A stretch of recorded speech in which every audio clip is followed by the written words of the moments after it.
Well, hello from Cardiff as we count down to Ireland's Six Nations game against Wales.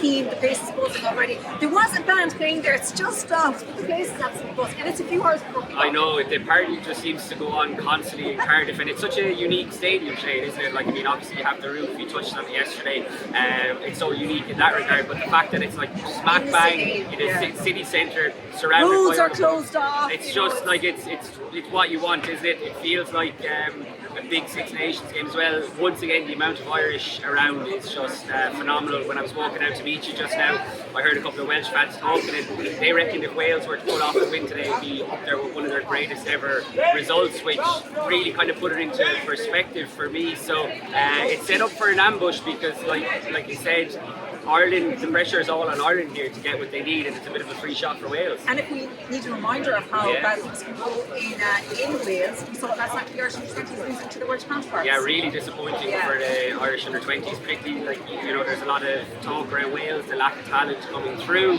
but it just goes to show, Sinead, if you take your eye off the ball, France did it a few weeks ago in Twickenham as well, it's very hard to win Six Nations games away from home, and look, Ireland are overwhelming favourites, rightfully so today, but strange things have happened under the roof in Cardiff over the years. Think back to Peter O'Mahony getting that early red card. You know, Wales have been the party poopers here plenty of times, and ironically enough, even though Matt Sherrod has only come in this week, it's probably the best, the strongest Welsh team that they've picked. So look, we're all expecting some sort of a bounce. You'd imagine the first sort of 15-20 minutes of Ireland can live with that, but if Ireland are off it in any way, if there's any sense of complacency, then Wales, I think, will punish them. Yeah, so big day obviously for Dan Sheehan as well today. You were in his press conference yesterday. He's captain Leinster obviously a few times, first time to captain Ireland. Now, we're not being arrogant or getting ahead of ourselves here, but what a feat it would be if he was able to lift a trophy. That Triple Crown is obviously up for grabs today in his first game as Ireland captain. I thought he spoke really well actually yesterday. He's a guy who just doesn't seem to get fazed by anything. Look, he's a truly world-class player in his position, like the world's leading hooker. How he's come back from the knee injury has been remarkable, really, Sinead. And I thought he spoke really well about what it would mean to win the Triple Crown. Obviously, not just him, it is a unique situation, like you said, Sinead. I think there's very few Irish captains or captains who, you know, have the potential to lift a trophy in their first game.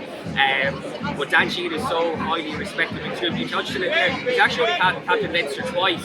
Once after the previous World Cup, I think it was over here actually against the Dragons, and a couple of weeks ago against the Stormers, which was his first game back after he did his ACL. So again, that just speaks volumes for how highly he's rated within the group. And clearly, Andy Farrell and Simon Easterby want to start pushing through new leaders. That's why they went with went with Caelan Doris when he took over from Peter O'Mahony. And like, let's not forget, Peter O'Mahony is in the team today. I think the easy option would have been to go back to him, but it's a sign for the future as well, and I think that's really encouraging. So what way do you see today's game going? So 2 years ago here, Ireland had scored 3 tries by the 20th minute. Caelan Doris had a try scored by the first minute.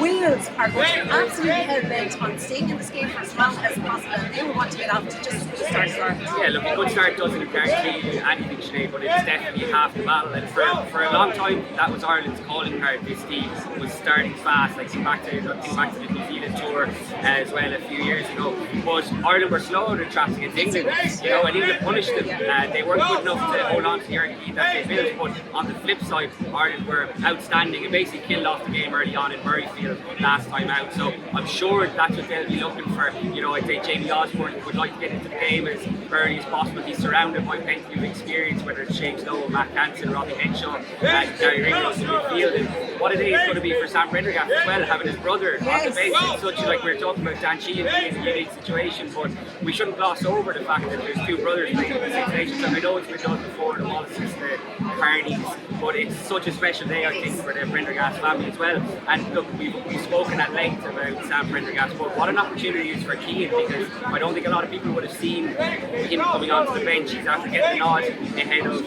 Ryan Baird, because I think he covers 6 and he covers 8. He offers plenty of versatility, but it's been a big season for him. He's now the on of the captain, and this is a huge opportunity, whether he gets 20, 25 minutes, 15 minutes, whatever it is.